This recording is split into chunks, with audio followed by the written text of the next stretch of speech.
at my breaking point. I don't know where to go. All right, what's going on, guys? So here in the past couple weeks, I guess, I've had probably, I would say 5 or 6 people ask me directly, hey, how are your Denons now that you've had them for over a year? What do you think of them? Do you still think, everything's as good as they were when you bought them? So that's what I'm here to talk about today. We're going to talk about the Denon SC5000s and where I feel like they're at here 1 year later. All right, so first things first here. A couple of weeks ago, if you guys have been watching some of the DJ news and stuff like that, over at NAMM, Denon released their brand new SC6000 players and their X1850 mixer.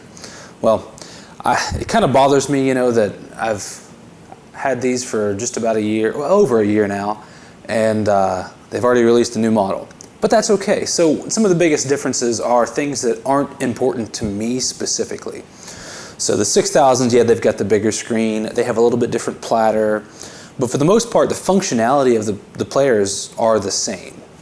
Same with the mixer. Yeah, the mixer has some new assignable inputs and a couple different effects, but I don't use effects a ton anyway in the stuff that I do. I do mostly weddings and I do some EDM as well.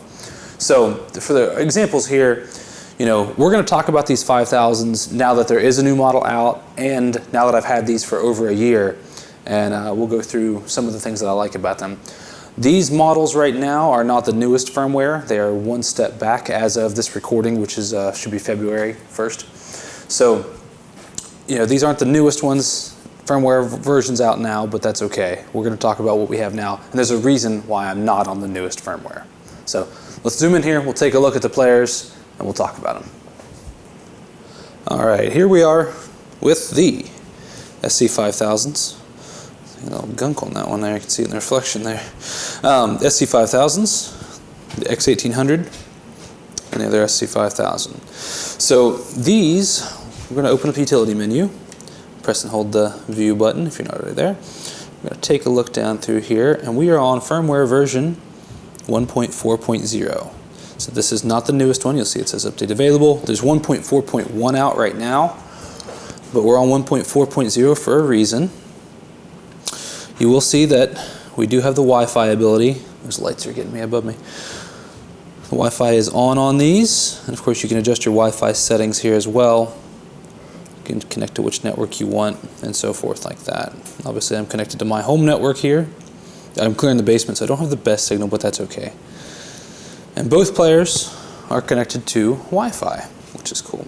So that's one of the biggest things that I like about this new 1.4 upgrade is the direct streaming ability. And we'll cover that here in just a minute. I'm not logged into Tidal right now, but I'll log into Tidal here in just a minute, and we'll get that checked out. Other than that, functionality of these players have pretty much remained the same. Same with the mixer. There has been an update that adjusts the way the screen works on this thing. A couple other little things as well. But for the most part, this is exactly the same as it was. It works great. I don't have problems with it. Same with the players. These things work great. I don't have problems with these for the most part. Every now and then, I'll load a song up and the BPM won't be exactly right. This one's on. As you can see, there's the one right in the middle there. It is on. It's on right there. This song is appropriately on. There are some songs that aren't every now and then, but it's a rarity. You'll see a lot of people complaining online about how bad the Engine Prime software is and how bad it doesn't detect things correctly. Well, I've not really had that kind of situation here. There'd be a song every now and then that it misanalyzes, but for the most part, it analyzes them just fine. The only time that really comes into play, and I guess this goes for some people, and I know some people are not going to like my answer on this one, but the only time that really comes into play is if you're using sync. I have nothing against sync. Trust me, I use it all the time. It's a lifesaver. It's just there to let me be a little bit lazier, I guess you would say, and help things be clean and precise when you're mixing, especially when it comes to EDM and stuff like that. I don't have time. I'm up there working a crowd and doing all this other stuff. I don't have time to be right on top of these decks the whole time, making sure everything's perfectly beat matched and stuff like that. Sync just cleans it up for me.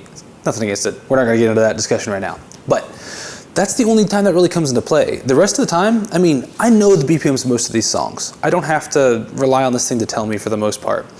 it's going to be pretty close no matter what. I've had it, have and double stuff before, but that's normal with any software. I've analyzed a song before and it's analyzed it at half BPM, which is fine. I understand that. I mean, that happens. It's really easy to fix on these players. If you ever have that happen, you're at a song, press and hold the button here, and you'll get the menu at the bottom there. This is for adjusting that beat grid. Now, if I gotta be careful doing this, but if I sit here and move my platter, you'll see how the beat grid's moving there. I can actually take that beat grid and line it up. If it's just like off like a little bit like that, you can actually just shift it over and get it right where you want it, which is where it's at right there. You can also hit the divide by 2 and the times 2 button, which will do exactly what it sounds like. I can have the BPM, sit down to 64, and then of course multiply it. I can't go higher than 128 because that's not what I have my gap set to. But yeah, you can have and double your BPMs if you need to. And then it will save that for the metadata on that track specifically. So anyway, just a little side note. But that's the main things that people are complaining about that I don't really have a problem with. If I have a song that the beat grid's off a little bit, when I'm cueing it, I'll look up and see that it's off a little bit, and then I'll know, hey, I gotta do that one manually. Not a big deal. I'll hit the play button with my headphones on, I'll sit there and I'll get it right, and then I'll hit play for this next song coming on. This especially comes into play with like more open format music. So like when I'm doing a wedding, that's one of the things that will come into play every now and then. And again, it's a rarity, but like I'll have a song that won't be analyzed exactly correctly. It'll be a couple BPM off or something like that. And you'll see the grid not aligned the whole way through. Well, in that situation, I stick my headphones on and I'll sit there and just do it manually, like we always used to have to.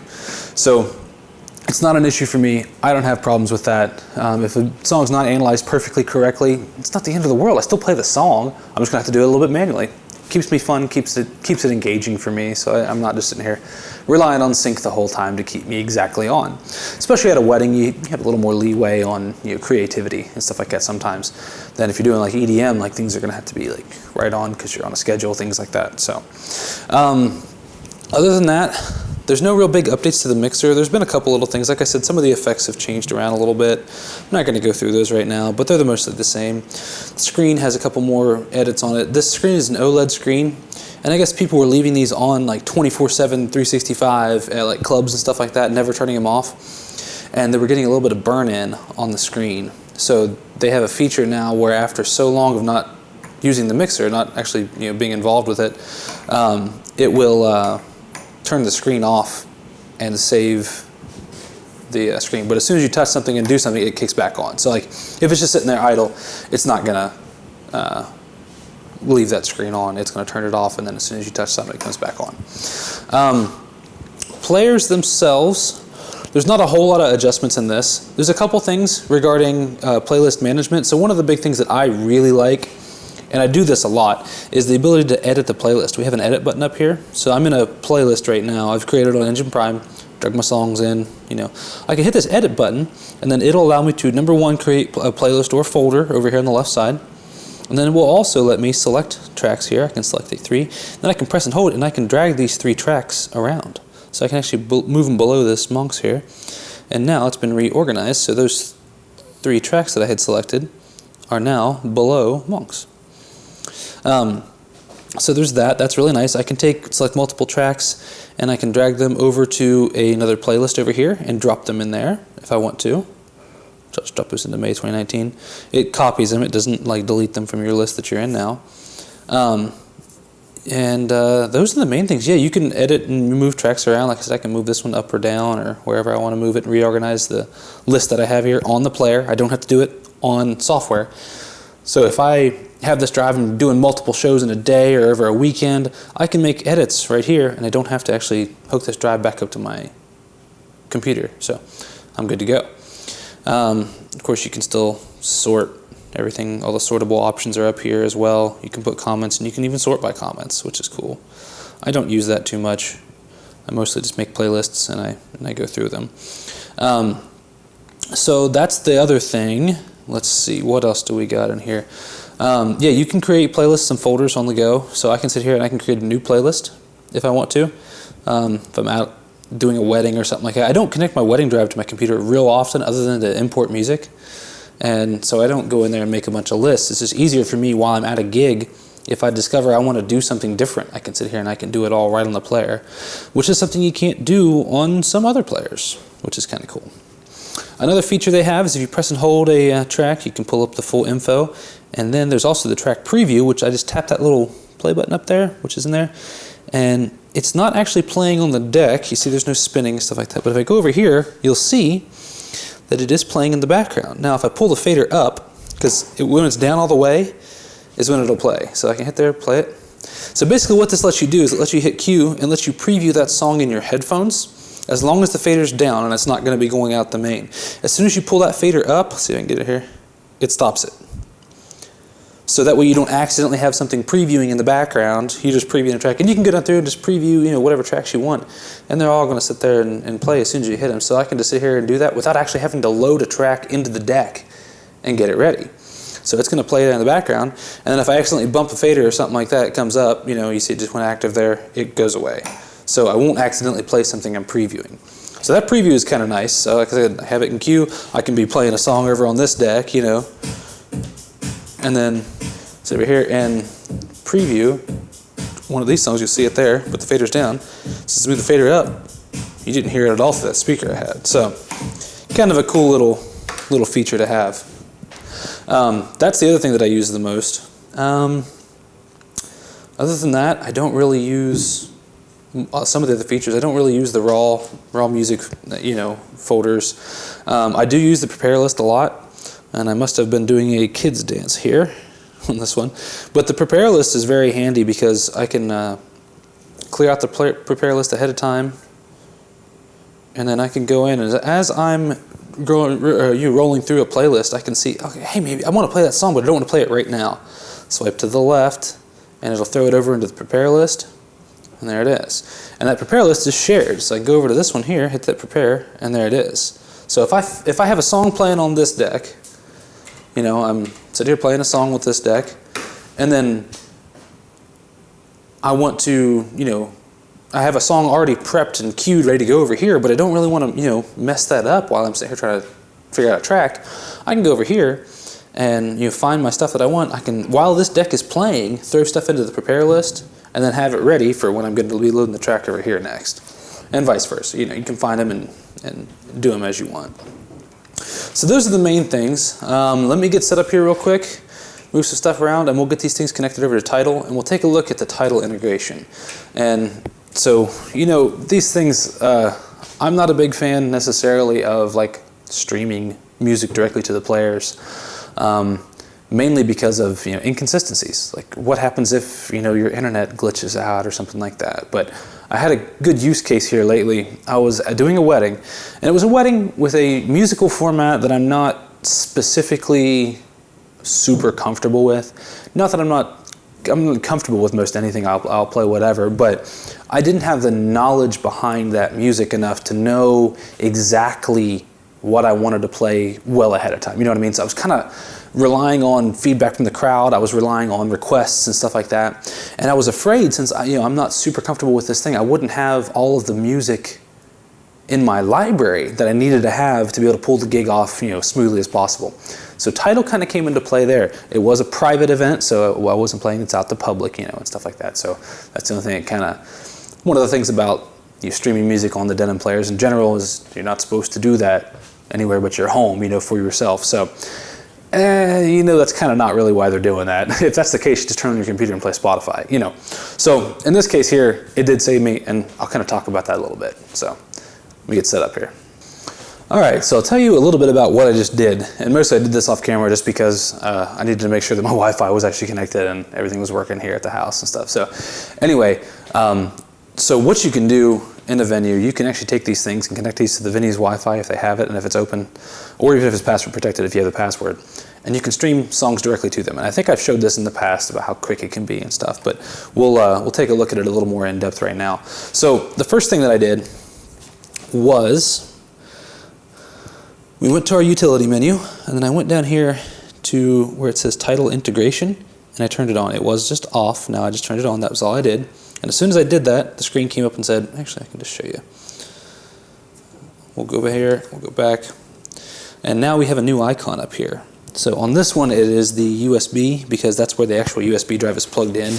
It's Well, yeah, you can kind of see it down there, plugged in there. This one is linked, so that's the link icon, which is normal operation. But now you see there's 2 dots underneath it. It's the same on both of these.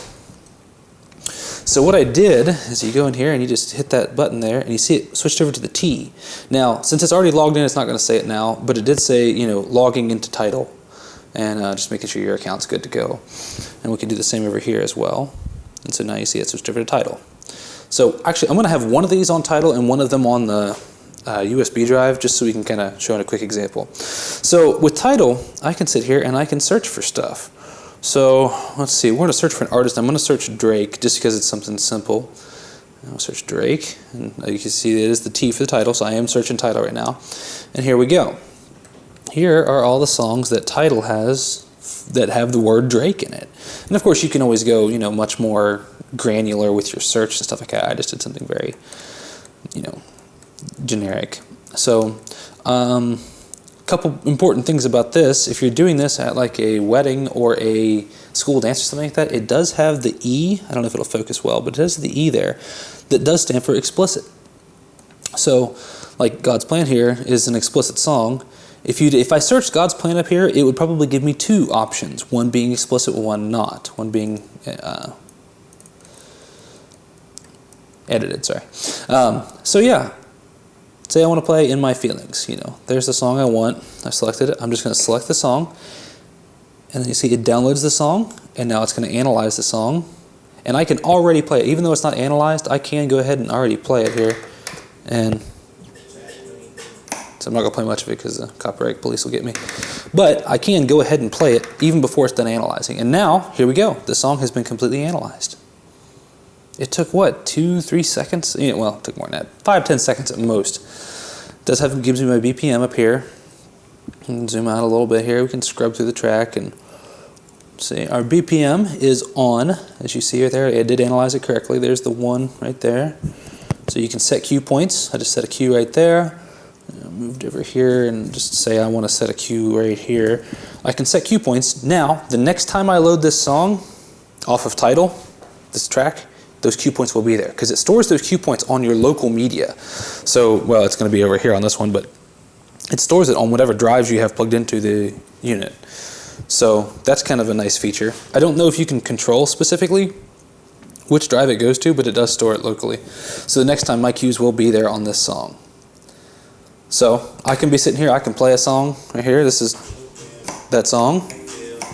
And then we can go over here and I can play a song off of my local drive. We'll just pick, I don't have anything 91 right handy. Here's one that's 80. And then I can start playing this song, see both of them going there. And then if I want to over here, I can hit the button. We'll go over to title and I can search for, oh goodness. Search for Meek Mill. Hit that. And we can go through and look here and find one of these. We'll just do this one. And it's, once again, going to download the song. It's already downloaded. Now it's going to start analyzing. But before it's done analyzing, I can play it, which is super convenient. So we'll let this see here. Okay, there it is. It's got the BPM. And it does look to be on. It does look to be correct there. Set my cue there. And here we go. So now I'm actually playing 2 songs directly off title. And that's how quick it was. So I can go over here, say I'm playing this song, and there it is. I can go back over here and say I don't want title anymore. Just go back over to here, hit my playlist button, and then there we go. I already have a song loaded off of my drive. So going back and forth between these 2 things is seamless. So I play the next song over here, get down over here, go back, and say I want to play another one that's in the Meek Mill that I searched for a second there. We'll just hit that one. Select it. Boom, it's downloaded, and it's showing up there, and it's analyzing. It's analyzing at exactly the same speed that it would analyze, any song that you had on your drive there that wasn't analyzed. And boom, we're done. And what? I'm only, 20 seconds in right there, and I started it before I even went over here and started searching. You know what I mean? So at most, it took me, 10 seconds or something like that. I don't recommend playing an entire gig off of title. This is something that is specifically here for, at least for me, the way I see it, it's something here as a lifesaver when it comes to requests. So that gig that I did, I had most of the music I needed at all. But I had, maybe the bride at one point in time come and say, hey, there's a song I forgot to tell you about ahead of time. Do you think you could play it? And I went, give me a second. Let me check real quick, make sure I have it. I didn't have it on my local drive. So I was like, crap, what am I going to do? And so I was like, I have Tidal. Let's do this. So I just flipped over to Tidal real quick, hit the button. The venue had Wi-Fi, luckily. If it didn't have Wi-Fi, I could have tethered it off my phone, I guess. I don't know about the speed, involving that. But the venue had Wi-Fi, so it was perfect. I just connected in real quick, searched her song, and I had it loaded within, 30 to 45 seconds, way before the song that I was playing was finished. So it saved me. I had her song, and it was great. It was perfect. The audio quality is ridiculously good. I love the audio quality on Tidal. It's really good. They have two plans, of course. They have the regular plan and then the high quality plan, I think is what they have. I'm currently on a high quality trial right now. So with the Denons, they give you 3 months free of Tidal with a high quality, so you can check it out and see if you like it and stuff like that. I don't know for sure if I'm going to continue to keep Tidal from now on. It's kind of pricey. You pay it's $10 a month, something like that. So I'm not sure if I'm going to keep it yet or not. For the most part, I think, it's kind of expensive for me, at least in my business model. 10, 15 bucks a month, something like that. Maybe it's 20. I have to look exactly what it is. But it's one of those things that, I'm not sure that it's going to be specifically worth it, because I'm not going to use it probably 90% of the time, because it's not going to be something. I don't have Wi-Fi at every venue I play. If I'm doing a pre-prepared set, like for EDM or something like that, I'm definitely not going to be pulling something off of, streaming. The only place it comes into play would be requests for weddings, or like, maybe a school dance. And then that for me, the school dance thing is mostly regarding censorship. Is it edited? I can't have any words that are going to be bad. At most of the schools that I do, especially when doing like a Catholic school or something like that, I can't have bad words in there. It's part of their policy. They don't want me playing that stuff. So, if I can't preview the whole song ahead of time and know that number one, content is good, and number two, words are good, I'm not likely to use that service. I'll just have to tell the person either I don't have the song, or, I'll see if I can get that on, which is my standard response. But, that's the kind of stuff that this would come into play for, would be requests for something that, you can trust. Most of the songs on Tidal, I don't think you'd ever have a reason to not trust them. But, you don't want to sit there and end up playing a song that has something in it that you don't specifically want because you didn't have a chance to preview it ahead of time. And that's one of the disadvantages. The other disadvantage to Tidal, and I can show you here, is there are no BPMs listed. Which, for the most part, if you're doing a request at a wedding, it's not that big a deal. So, I don't know if this is something that is a big deal for you, but for me, I don't really care specifically whether or not the song has the BPM on it, because I'm playing a request at a wedding. If I was doing an EDM show and I needed all my BPMs to be the same or whatever, for whatever reason, that would be a bit of a problem. And that's why I'm not recommending at all to use it for something like that. This is a request saver is what this is. So, if I'm at a wedding and I have a special request, I'm going to play the special request. I'm not going to necessarily guarantee that it's going to be the same BPM or it's going to have a perfect key match and flow and stuff like that. I'm not concerned about that. I'm concerned about the feel of the event, the flow of the event, and making sure that, the song gets played when it needs to be played and stuff like that, So I did have an issue once at that gig where one of the players disconnected from the Wi-Fi, and I think it was just because I was so far away from the Wi-Fi router and there was so many people there. But it disconnected once, but the thing is once it's downloaded the song and cached it there, it's going to play the song. It has it on the local machine. So it wasn't a big deal. It just disconnected. I was like, oh, okay, well, I just got to know I got to play something from my drive next, and then I'll reconnect it, once I've made the transition on the song. So it wasn't a big deal to me. I thought it was pretty good. So anyway, we're probably going to wrap this video up here. I've done rambling here for another 20 minutes or something like that. I got to clean these things up. And gunk on them. They're used heavily. I use these things I had a dent in one of these too. Something fell on it. But they're tough. I'm using these things on the road every weekend, almost every weekend, all summer long. This just has gunk on it. I use them, unlike some, DJs that that buy these things and set them in the house and don't really take them out to gigs and stuff like that, I use these things every weekend. They're in this big old case. I think I've talked about this case before too. This is 4 CDJs, so everything's really, really tight up here. But, you know, I had to get some angle RCAs and stuff like that to be able to get into some of these because you just don't have the physical room there. Same with my power cord. It's on a 90 adapter. My XLRs are 90s. All my XLRs come over to here. My purple ones are my main outs. And I have 2 black ones here that are my booth out. Because, of course, you have the booth control here and you have your main out here. So I can control my monitor for my gig right here separately from what's going to my main speakers. And that's the purpose of that. But everything's in here. You just connect it up. I have a single power cable out here. And that runs into underneath this player. There's a small power distribution, and that powers all 3 items. So I have 1 power cable I have to hook up instead of 3 power cables, and have to have like a power strip sitting here and all that. I have this thing has 2 mic inputs. The first mic input's here, and of course I got the 2 mic levels here, and then the on-offs here, and talkover. Talkover's awesome. It works really well on these, and my basic EQ. Well, I have that second mic input put down here. So what this allows me to do is hook up a little mic cable and a wired mic back here. So I can be back here working, working the wedding and stuff like that, and be able to make announcements while the guy I have working with me, or if I go ahead and just give the best man or something like that who's getting ready to do their toast, I'll go ahead and I'll walk him up the mic, the wireless mic, which is on mic 1, keep it off back here, grab my second mic, be like, our best man has a few words he'd like to say, or whatever I'm going to say at that point in time, and then just hit the on button right there, and he's live, and I don't have to have that dead time of me walking up to him to get the mic from him so I can make the announcement for the next event or whatever's going on, kind of nice. So anyway, I'm not going to talk about my case here. That's going to be a whole nother video if you guys want me to talk about that. But this was mainly about that 1.4 update for the Denons and how they're working for me a year later. Like I said, I use these things all the time. I'm rolling around this case right now. It's actually kind of funny. The wheels have dirt and grass on them because that's how often I use this case. If I'm doing a barn wedding or something like that, I'm rolling the case into the venue. I use these things all the time. And because of that, I'm used to them. I'm used to how they run. I really like how they run. I don't have a laptop at my weddings anymore. Up here, I'll have one with me in case for some reason I have to fall back to using, something for whatever reason these things would fail or blow up or something like that.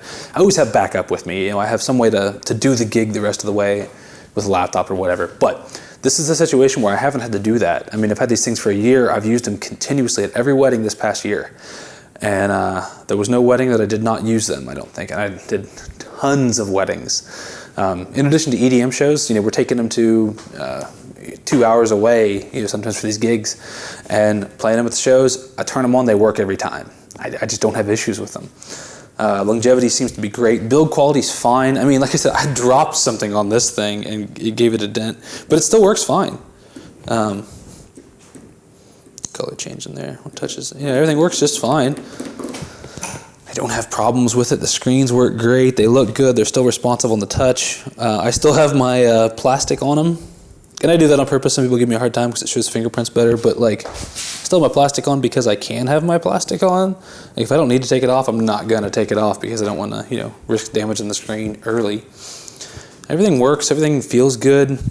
I don't have problems with them years later, other than I got to do a cleaning. But that's pretty much it, So I hope you guys enjoyed the video. I appreciate it. I hope you guys, if you have bought the SC5000s and you like them, leave a comment below. Let me know how much you like them or what you don't like about them. If you guys say, hey, I don't like this, and this about them, and I get 4 or 5 people saying that, I'll probably do a video on it. Maybe I can help somebody out because I love these things. Every now and then, yeah, it won't analyze that BPM right, but I don't care about that. I care about, because I can beat match it myself manually with my ears. I don't need sync to be able to do it for me. And that's a skill. If that's a big bother to you guys, maybe that's a skill you could work on, something to improve on yourself and get to where it's not as big of a deal if it analyzes one song incorrectly every now and then. And for me, like I said, every song that I loaded up today, every song that's on my drives here, I think is analyzed perfectly fine. I maybe have 1 or 2 in here that's in my wedding library that is an older song or something like that, and there's not a real defined beat, and it doesn't quite grab it, right? But it's never a big deal. I don't run sync at weddings and stuff like that anyway. I do it manually. So it's not a big deal to me. They work great. They're reliable. They're always turn on. They always work. I had a power glitch at one of my weddings, and the SC5000s, because they have that internal battery, stayed on. They didn't reset at all. It was perfectly fine. My PA reset, but as soon as my speakers powered back up, I had music again. So it was a real small interruption. It wasn't like if I was on, you know, another computer, or on even if I was on CDJs and this would have went down, then I would have had a whole restart process. It would have been forever, you know. We didn't skip a beat. It was a real small interruption, back on. My lights turned right back on, right where they were at. You know, it was perfect. So enough of that. I appreciate it. Thank you very much. Please like and subscribe. I really appreciate your subscription. It really helps me out, and it helps me bring you guys better stuff. Please leave comments. I really appreciate those. Those help me out some. Even if they're not necessarily constructive, well, make it constructive, but don't like be an asshole. But, you know, put your comments down there. Those help me pick what I can, you know, film next and what I can do next for you guys. So I appreciate it. Thank you much. We'll see you next time.